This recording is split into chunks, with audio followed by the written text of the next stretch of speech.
Good morning, students. Today let us solve some simple problems. Simple problems, it will be kind of revision for you. A charge of 10 coulomb flows through a bulb for 2 minutes. If a charge of 10 coulomb flows through a bulb for 2 minutes, how much is the current flowing through the bulb? Question number 1. We will solve question number 2 later. Answer for question number 1. Charge Q is equal to 10 coulomb. Charge is divided by Q. Time taken T equal to 2 minutes. But minutes will be converted into seconds because SI unit of time is seconds. 2 into 60 seconds. So much of charge is flowing for 2 minutes in a bulb. How much is the current through the bulb? Therefore, current through the bulb. This is answer for number 1. Current through the bulb.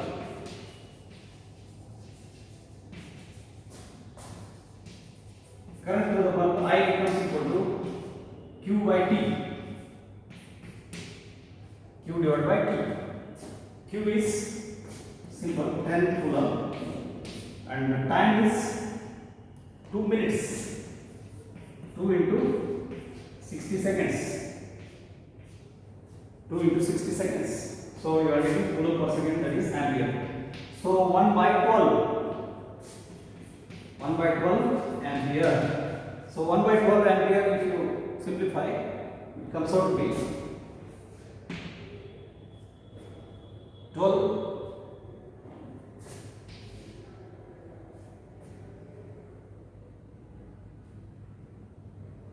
That is 12 8s are 96. So it comes out to be 0.8. 0.8. 12 8s are 96. 4 minutes. 12 3s are. So 0.83 ampere. Coulomb per second becomes ampere. Coulomb and this is in second. So coulomb per second becomes ampere. So this is the solution for question number 1. Now let us see question number 2. Question number 2. A work of 12 joule is done to drive. The work of 12 joule is utilized to drive 3 coulomb of charge between 2 points on a conductor. This is question number 2. Suppose this is a conductor. A and B are the 2 points of the conductor. Work done here is 12 joule to drive the charge of 3 coulomb. The charge that is going from A to B is 3 coulomb. Then what is the potential difference between these 2 points? What is the potential difference between these 2 points? B. If B is the potential difference between B and A, potential difference between these 2 points B and A, if it is B, then by definition it is work done per unit charge. Work done per unit charge. Work done is 12 coulomb, 12 joule, and charge that is flowing is 3 coulomb. So 3 4s are 12. 4 joule per coulomb. What is 1 joule per coulomb? 1 joule per coulomb is equal to 1 volt. So it becomes 4 volts.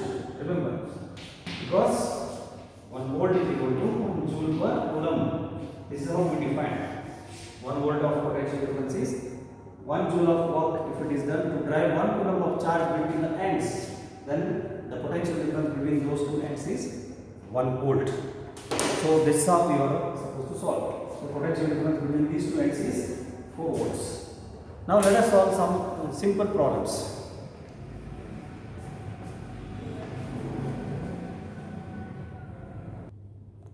Okay, let us look at this problem. A charge of 6 coulomb is moved between 2 points. Charge of 6 coulomb is moved between 2 points P and Q, having a potential of 10 volt. P is having a potential of, let us write VP as 10 volts, and Q has a potential of 5 volts. VQ has potential of 5 volts respectively. Find the amount of work done What is the amount of work done in driving? In driving, a charge of 6 coulomb. Let me take charge as small q, so there will not be any confusion between. If the charge that is flowing here is q equal to 6 coulomb, then how much is the work done? So first we should find out what is the potential difference. Potential difference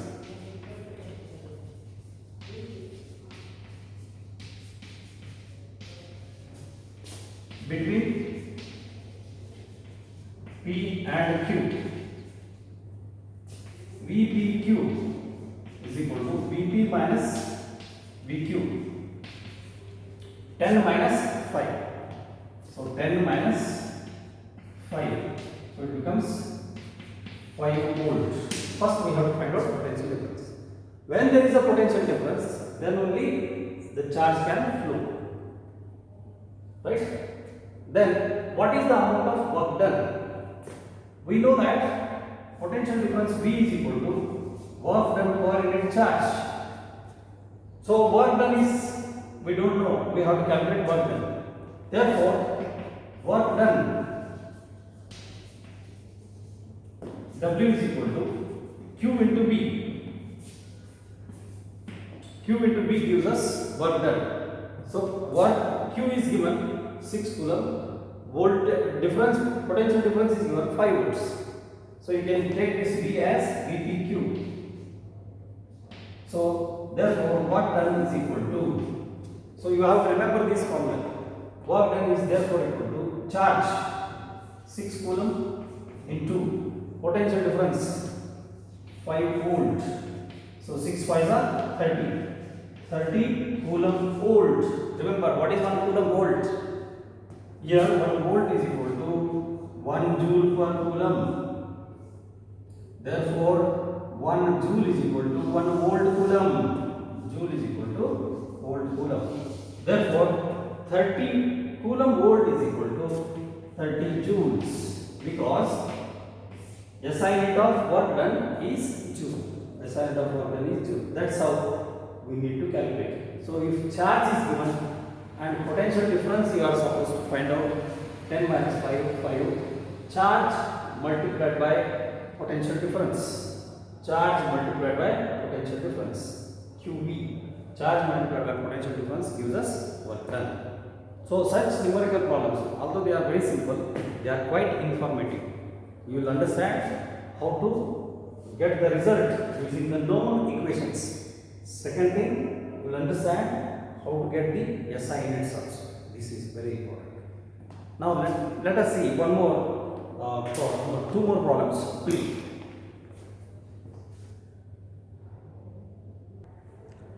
Look at this numerical problem.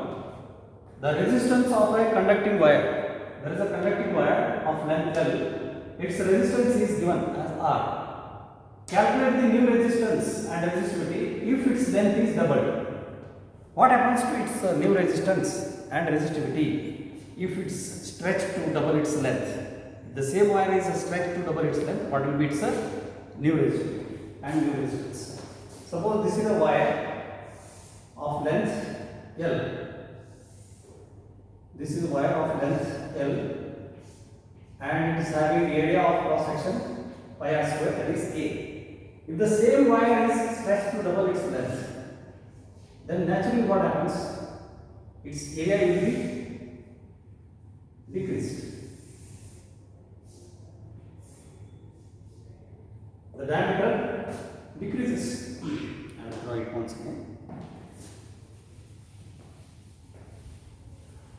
Area will not remain same if it is stretched.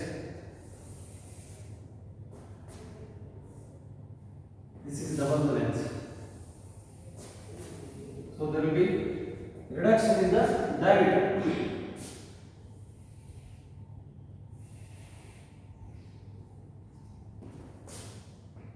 So let me call this new area as A dash and the new length as L dash. L dash is equal to 2L. This is given. What is its new resistance? First we calculate first one.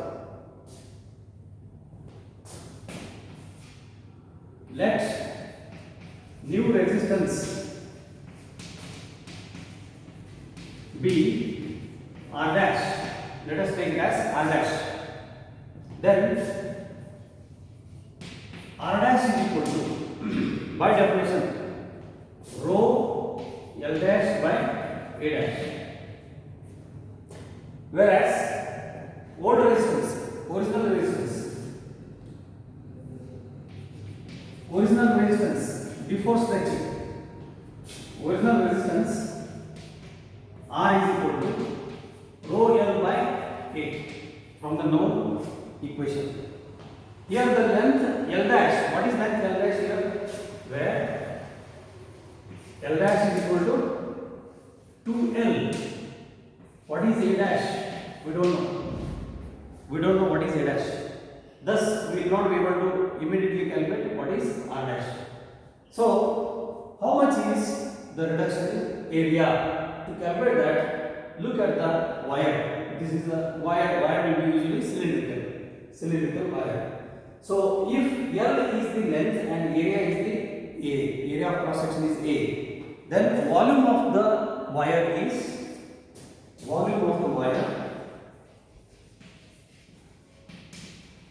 V equal to AL before stretching.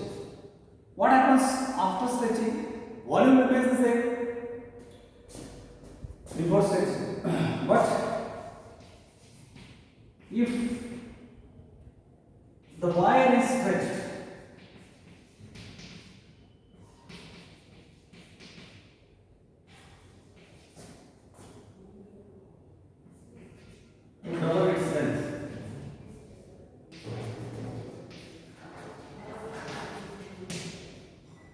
to double its length, then volume remains same. Volume does not change, it is just expanded. Therefore, V is equal to AL if it is the original volume. Then after stretching it, its new volume will be A dash L dash. A dash L dash must be equal to AL. Volume remains the same. AL is equal to A dash L dash. Therefore, we can calculate what is A dash. Here L dash is equal to 2L. So if you substitute here, then we get AL is equal to A dash into 2L. A dash into 2L.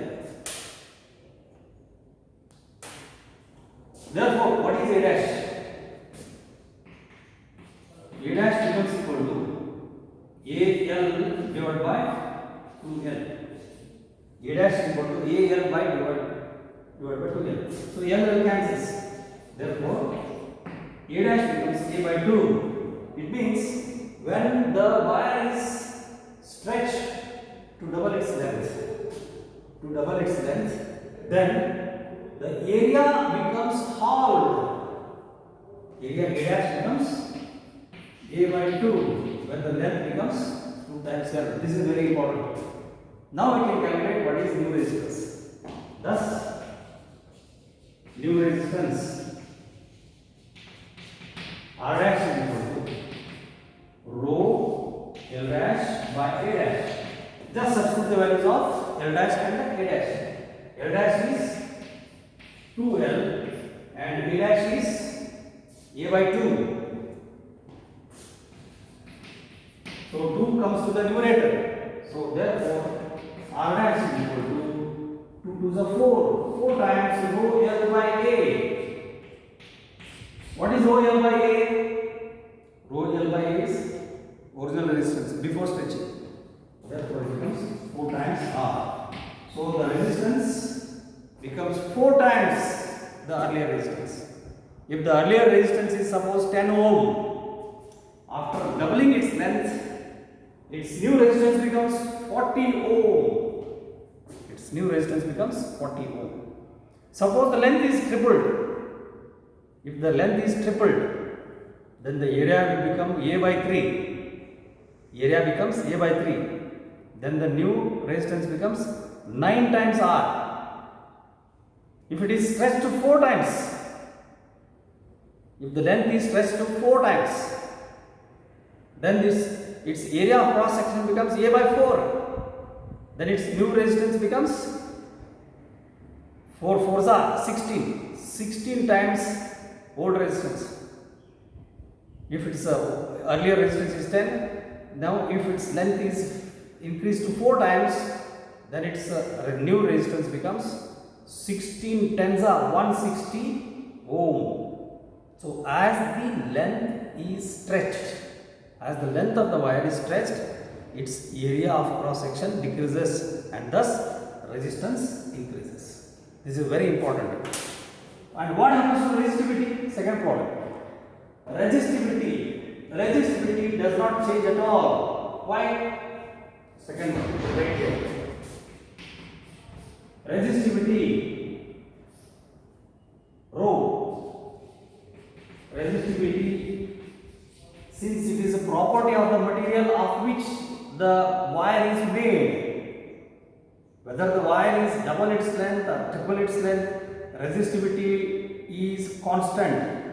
Resistivity does not change, since it is the property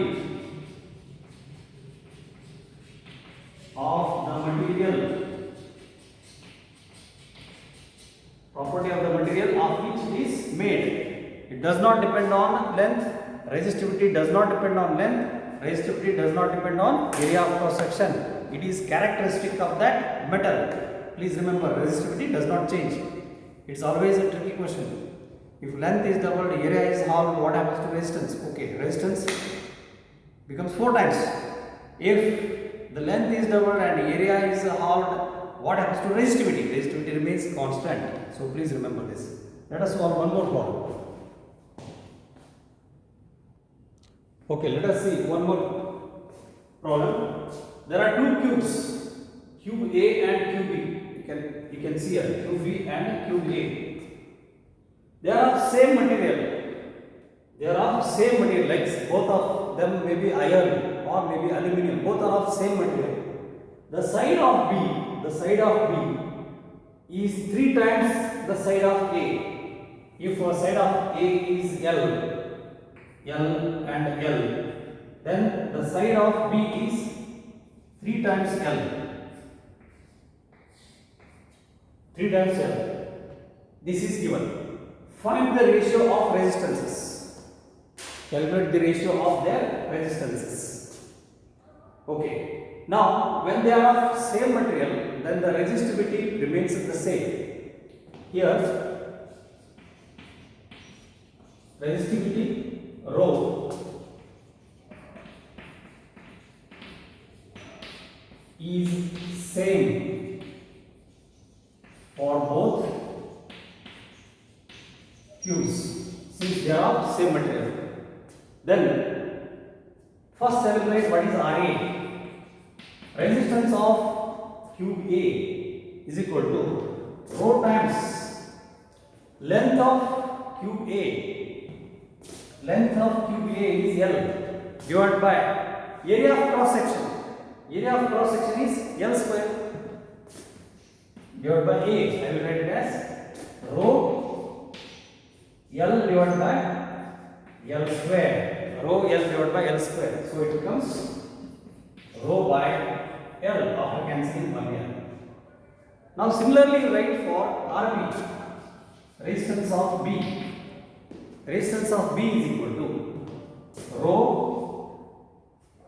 The length is 3 times. 3 times L. Then what is the area of cross section? Area of cross section is 3L into 3L, because this length and height and breadth all are same. That is the cube. So 3L into 3L becomes 9L square. So area, I will write directly 9L square. So area becomes 9L square. So L cancels. So 3 3s are 3 1s are rho times